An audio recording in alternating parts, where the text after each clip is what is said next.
तो hello students, आप कैसे हैं? मैं आशा करता हूँ कि आप लोग सब कुछ ठीक होंगे। तो स्टूडेंट्स, आज हम इंडियन इकोनॉमी चैप्टर फर्स्ट का पार्ट 5 करने वाले हैं। मीन्स इसमें हम जानेंगे कि क्या स्टैग्नेशन के बाद क्या हुआ। तो स्टूडेंट्स, मैंने आप लोगों को 5 पॉइंट बता चुका है स्टैग्नेशन का।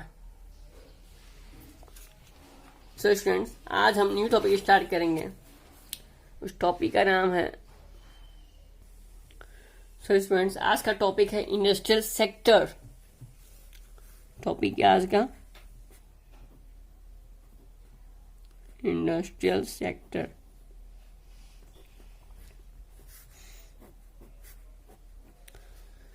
आपको क्लियर दिखाई दे रहा है कि मैं ऐसा करता हूँ।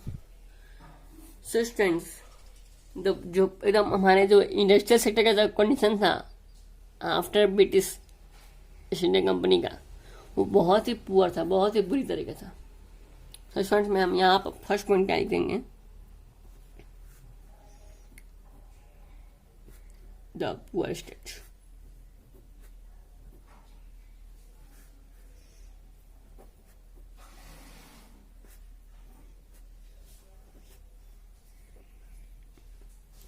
Industrial sector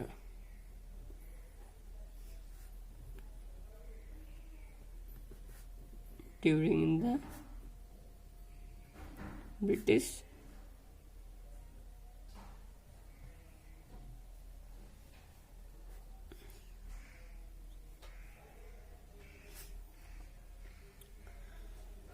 देखिए, जो पुअर कंडीशन, जो हमारा जो वर्स्ट कंडीशन था,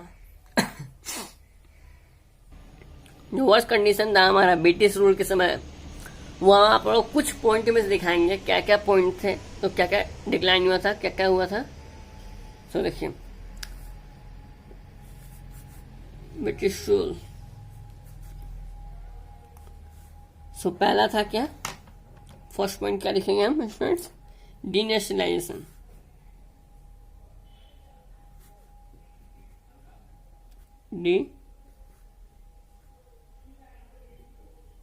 इंडस्ट्रियलाइजेशन। कई बच्चे यहाँ पे ऐसे लिखते हैं कि जेड को इससे कोई फर्क नहीं पड़ने वाला, आपको आज जो मन आपको लिख सकते हैं। तो इसमें यहाँ पे डी इंडस्ट्रियलाइजेशन, इसको हम बोलते हैं क्या, decline of handicraft. Decline of handicraft.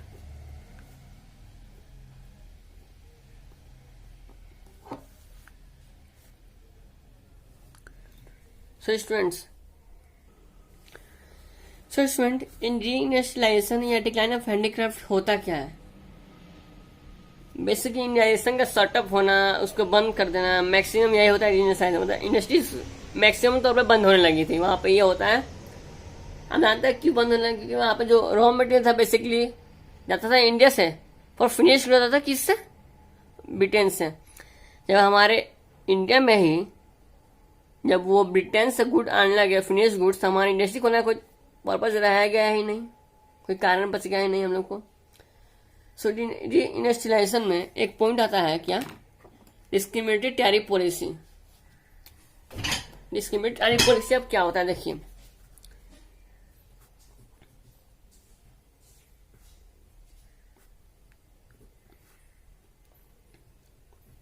Trade tariff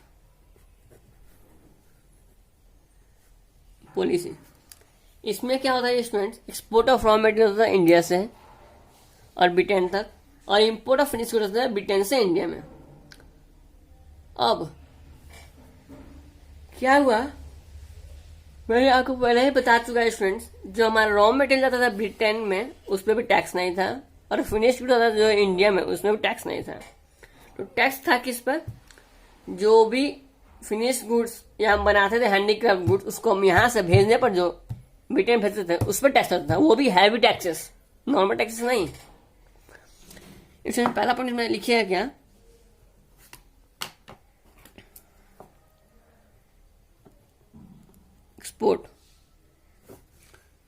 export of raw material.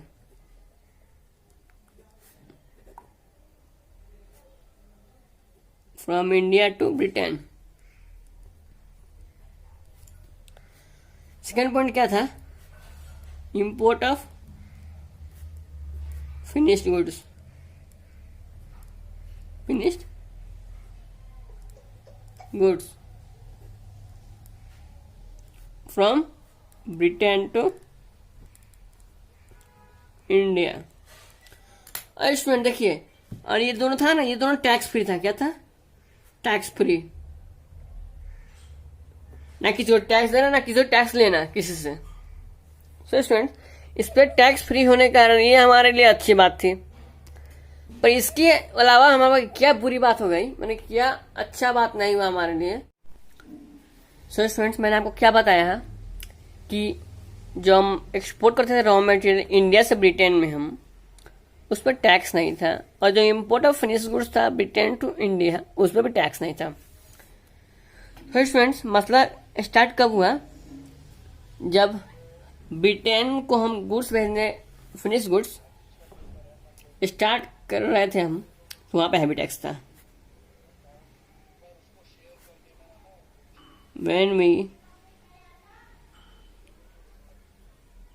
when we were imposed on export, when we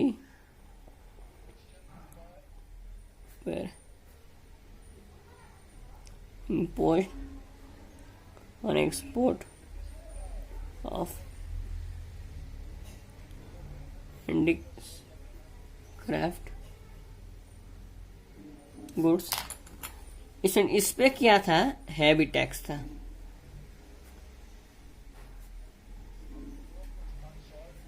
heavy tax था स्टूडेंट। इस पे हैवी टैक्स किस लिए था?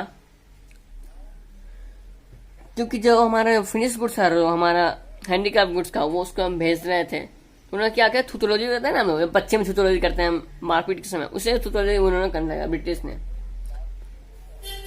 ब्रिटिश क्या थूथोलॉजी करने लगे हमसे कि जो हमारा जो हम फिनिश गुड्स भेज रहे थे हम, वहां पे उन पर टैक्स लगा दिया उन्होंने। अब क्या किया, इनका गुड्स तो जाएगा नहीं, खरीदेगा कौन? अगर हैवी टैक्स लगा दिया उन्होंने, तो अगर गुड्स हमारे जाते थे ब्रिटेन तक, जो वहां पर वैल्यू होगी, मार्केट प्राइस जो वैल्यू होगी वहां पे हैवी हो जाएंगी, बहुत हाई हो जाएगी। इस कारण से वहां पे जो वहां के पीपल लोग हैं, वहां पे जो रहते हैं, वहां के सिटीजन लोग हैं, वो हमारे गुड्स खरीदेंगे नहीं। इस कारण से खरीदेंगे, गुड्स महंगा होगा, क्योंकि टैक्स यहाँ हैवी लग गया, वहां फिर से जाएगा, वहां पे हैवी प्राइस जाएगा, हाई प्राइजेस। तो इस कारण से हम स्टूडेंट, हमारे जो हमारा क्या था, हैंडीक्राफ्ट गुड्स और उसका इंडस्ट्री था। बेसिकली हम जानते हैं कि हैंडीक्राफ्ट इंडस्ट्री हमारा वहां पे था। बेसिकली यही तो हमारा मेन इंडस्ट्री था, हैंडीक्राफ्ट, और इसी को डिक्लाइन कर रहे थे वो लोग। मेन मोटिव था लोग को डिक्लाइन करना, कि हम अपना स्टैब्लिश करें। और इसमें दूसरा पॉइंट क्या लिखेगा स्टूडेंट्स? सेकेंड पॉइंट, कि two fold motive of Britishers. उसका टू फोल्ड मोटिव था। Two fold motive of Britishers.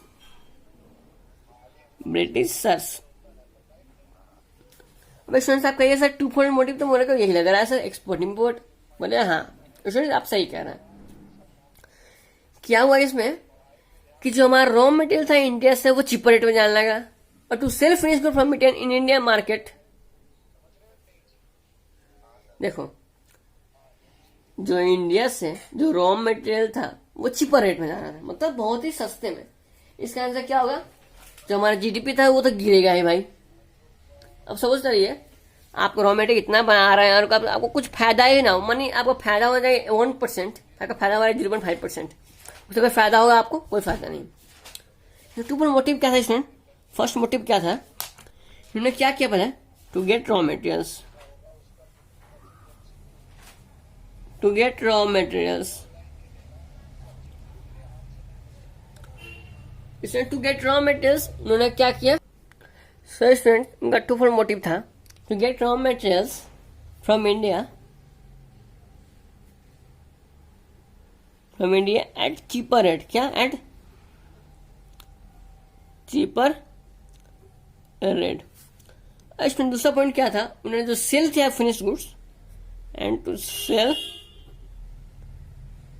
Finished goods from Britain in India market. To sell finish goods.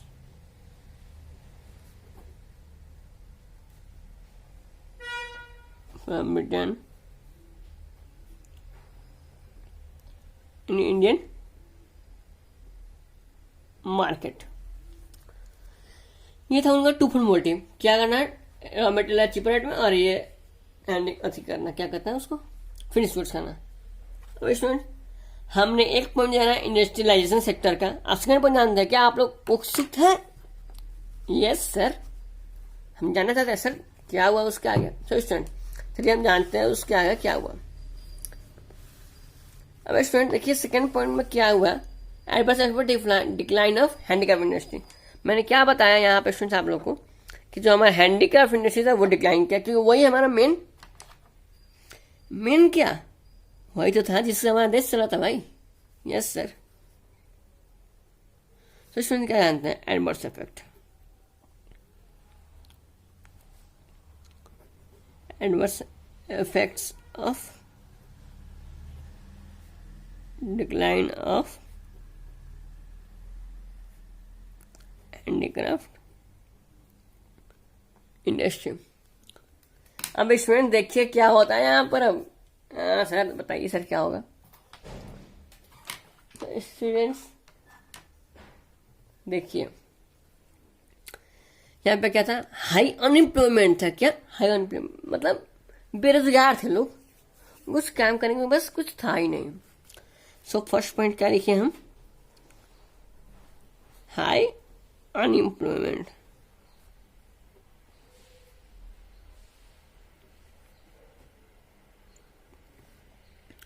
Student क्या हुआ, हैंडीक्राफ्ट इंडस्ट्री बंद होने लगा तो क्या हुआ, जो आर्टिसंस थे वो अपना जॉब खो दिए। क्या जो हमारा artisans lost jobs and were forced to join agriculture. इसमें देखिए क्या हुआ, उन्होंने हाई अनएम्प्लॉयमेंट खड़ा कर दिया। मतलब एक हमारा एक होता है ना, एक पिलर होता है घर का पिलर, उसको एक तोड़ दिया मानो एक तरह से। हैंडीक्राफ्ट इंडस्ट्री सब घर का ही 4 पिलर होता है, ठीक है, तो घर का 4 पिलर है, ये 4 पिलर के में से एक पिलर तोड़ दिया तो घर क्या कमजोर हो गया ना। वैसे हमारा देश धीरे धीरे खोखला होने लगा, धीरे धीरे कमजोर लगा हमारा शरीर जैसे खोखला होता है।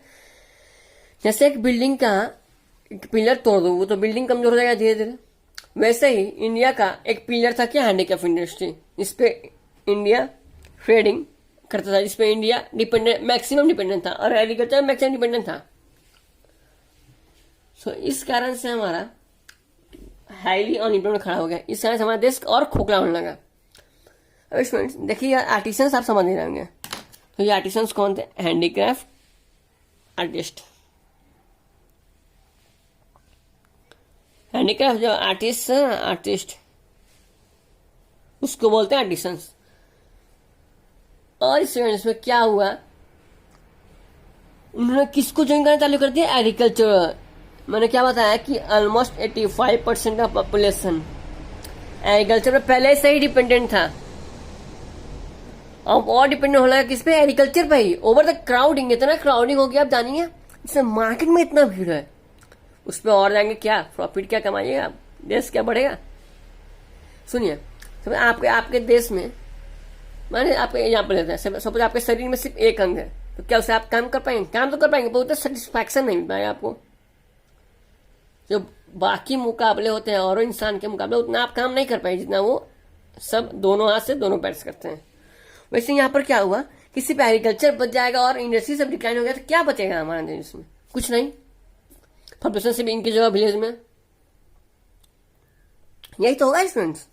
हाँ आप जानिए क्या हुआ इसमें, जब एग्रीकल्चर की तरफ वो लोग मोटिव हो गए जाने के, फोर्स कर दिए उन्होंने, तो सेकंड पॉइंट क्या हुआ, इंक्रीज इन पॉपुलेशन।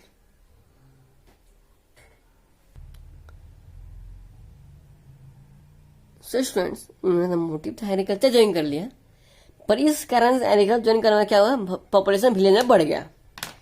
क्या हुआ स्टूडेंट्स, भाई एग्रीकल्चर करने का क्या है, विलेज में ही करेंगे ना भाई, गांव में ही करता है एग्रीकल्चर ना, कौन बच्चे शहर में करता है एग्रीकल्चर, बोला आप सर कोई नहीं करता। फिर सुनिए विलेज में क्या हुआ, हमारा जो पॉपुलेशन हमारा था क्या इंक्रीज कर गया, इंक्रीज पॉपुलेशन हो गया, इंक्रीज पॉपुलेशन हो गया हमारा, पॉपुलेशन इंक्रीज करते हैं स्टूडेंट्स। अब क्या था इस पॉइंट्स में हम जानते हैं भाई, पॉपुलेशन तो इंक्रीज करते हैं उन्होंने, अब क्या यार, अब विलेज में पॉपुलेशन इंक्रीज कर गया प्लस अनएम्प्लॉयमेंट बढ़ गई, भाई पॉपुलेशन जितना इंक्रीज है उतना अनएम्प्लॉयमेंट बढ़ते जाएगा। सो स्टूडेंट्स मैं चाहता हूँ कि आज के लिए इतना ही, मैं नेक्स्ट वीडियो में फिर से आपको पढ़ाऊंगा, इसी के कंटिन्यू करूंगा adverse effect of decline of handicraft industry. So students मेरे चैनल को लाइक सब्सक्राइब शेयर करना ना भूलें और अपने दोस्तों से जरूर शेयर करें ताकि वो भी आपकी तरह पढ़ सके, अच्छे नंबर बोर्ड में हासिल कर सके। So student thank you to all.